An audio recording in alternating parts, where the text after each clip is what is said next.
Quem está andando aí com tal peso sobre si? Deixa o fardo pecador no caminho para o céu. Eu quero caminhar o meu fardo, vou deixar Jesus comigo sempre andar. Louvemos, glória, aleluia, seguindo eu vou cantar, o sol sempre a brilhar. Vem andar comigo no caminho para o céu. Olá, irmãos e amigos, estamos juntos mais uma vez para o nosso café com Deus. Meu nome é Edivaldo José e hoje gostaria de compartilhar mais uma meditação baseada na carta de Paulo aos Filipenses, capítulo 2, verso 12. Assim diz a palavra do Senhor: Assim, meus amados, como sempre vocês obedeceram, não apenas em minha presença, porém muito mais agora, na minha ausência, ponham em ação a salvação de vocês com temor e tremor. Nesse momento, nós observamos um apelo do apóstolo Paulo aos irmãos em Filipos para desenvolver a própria salvação. Já que sabemos que Jesus Cristo foi exaltado acima de todo nome, que todo joelho se dobrará perante ele e toda língua irá confessá-lo, Paulo procura estimular o cristão a desenvolver a sua própria salvação. A motivação vem do cumprimento da missão de Jesus e do seu exemplo. Assim, nós temos em Cristo o dever de conduzir nossas vidas a bom termo, a um fim proveitoso. O apelo ao desenvolvimento da nossa própria salvação está em evidência nesse momento e envolve algumas características que precisamos buscar e desenvolver. Em primeiro lugar, envolve um apelo de amor, um encorajamento baseado no amor. Quando Paulo diz: assim, meus amados. Paulo confirmou mais uma vez seu amor pelos irmãos de Filipos.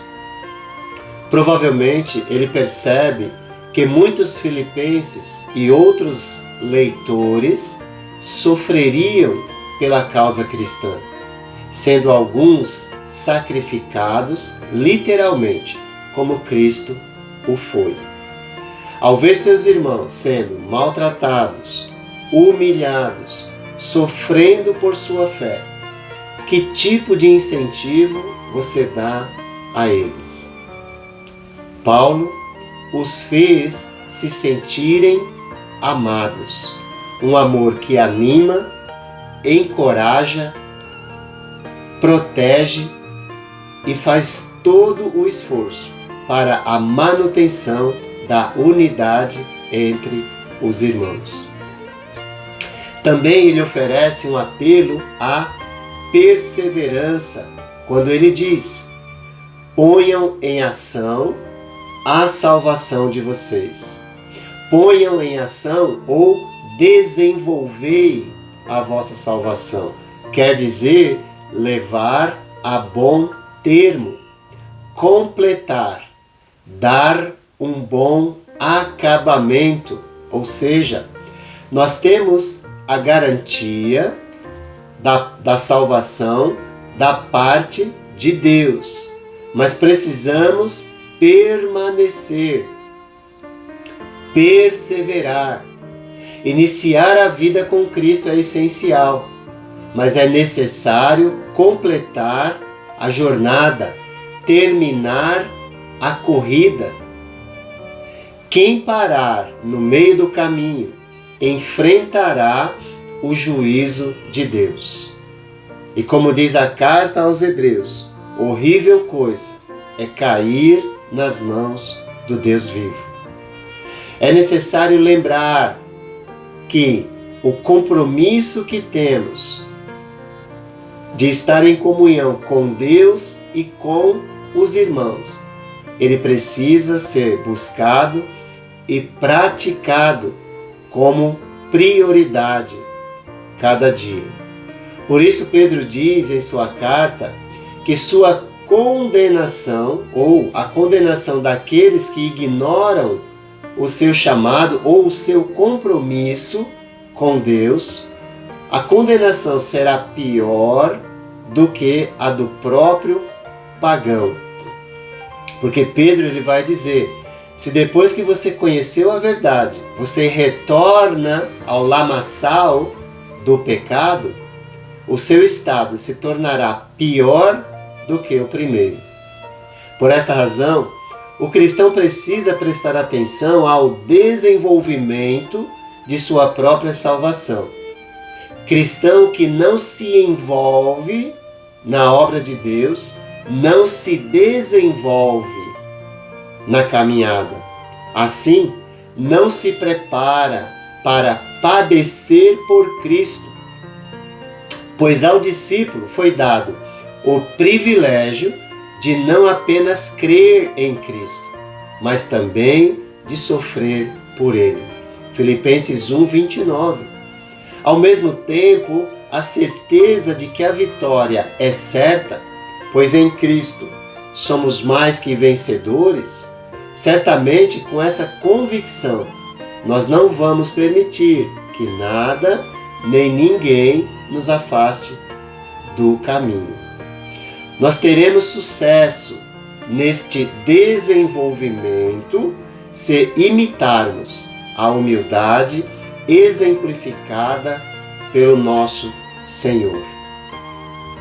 Vivemos numa época onde a falta de entendimento do que realmente nos impulsiona a continuar com Cristo tem levado muitos a abandonar a fé, simplesmente porque não foi cumprimentado um fim de semana, porque não foi visitado, onde as pessoas esquecem que o motivo de estarmos ali é por causa do sacrifício de Jesus. A salvação no Novo Testamento é uma bênção que o cristão fiel possui já nesta vida.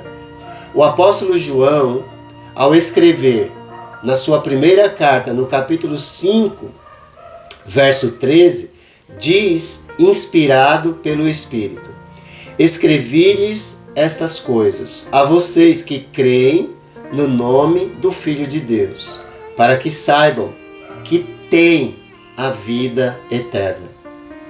Ao mesmo tempo, caminhamos rumo à salvação preparada para revelar-se no último tempo, sendo protegidos pelo Senhor, conforme nos ensina 1 Pedro 1,5. Essa proteção de Deus nos dá a certeza de que ganharemos a coroa da vida, lembrando sempre que a única coisa que Deus nos pede, depois de aceitarmos o sacrifício do seu Filho, é que sejamos fiéis até a morte. Apocalipse 2:10. Ou até em caso de morte. Ou seja, se nós compreendemos o sacrifício de Jesus, nada nos afastará do caminho, nem ninguém. Deste modo, a salvação é algo que já temos, mas é algo que precisamos desenvolver a cada dia que Deus nos dá. E para esse fim, a obediência é essencial a esse desenvolvimento. A obediência constante, sem a necessidade de ser vigiada, pois como cristãos sabemos que os olhos de Deus estão em todo lugar. Como sempre vocês obedeceram, Paulo diz, não só na minha presença, porém muito mais agora, na minha ausência. Os irmãos em Filipos sempre demonstravam prontidão em obedecer aos ensinamentos do Espírito através do irmão Paulo. Portanto, ele pediu que continuassem nessa obediência, permanecendo constante no desenvolvimento da salvação, sem depender da sua presença, pois a qualquer momento ele poderia ser chamado a estar na presença de Cristo, o que era muito, mas muito melhor. Há os que seguem fielmente os princípios da salvação na presença de um pregador, de pastor, missionário, evangelista ou, como dizem, líder espiritual. Mas na ausência dessas pessoas, alguns tornam-se relaxados na obra de Deus e muitos chegam a abandonar até mesmo a fé em Jesus. Sendo assim, pergunto, em quem acreditavam? Quem estavam seguindo? Aqueles que precisam ser vigiados constantemente jamais desenvolverão a salvação com temor e tremor. E qualquer coisa, por menor que seja, é motivo para abandonar, deixar a igreja. Enfim, a obediência precisa ser vivida com temor e tremor. Enquanto os cristãos levam a salvação a um bom termo, não devem ficar intimidados e com medo de seus adversários. Mas o temor e tremor a Deus, respeito e reverência a Ele, devem incentivá-los a completar toda obediência à sua salvação. É necessário lembrar que estamos numa corrida, numa maratona, e não numa corrida de 100 metros. Estimulados pelo amor, buscamos com perseverança a fidelidade como essencial e levamos em consideração a Escritura que diz: esforcem-se para viver em paz com todos e para serem santos. Sem santidade, ninguém verá o Senhor. Hebreus 12, 14. Lembrando que a salvação está garantida pela graça de Cristo. A nós cabe cuidar e desenvolver o que ganhamos sem merecer. Que Deus nos abençoe e nos ajude a desenvolver a nossa salvação com temor e tremor. Jovens de mãos dadas vão, com os anjos cantarão. Velhos andam sem cansar no caminho para o céu. Eu quero caminhar o meu fardo, vou deixar Jesus comigo sempre andar. Louvemos, glória, aleluia, seguindo eu vou cantar, o sol sempre a brilhar. Vem andar comigo no caminho para o céu.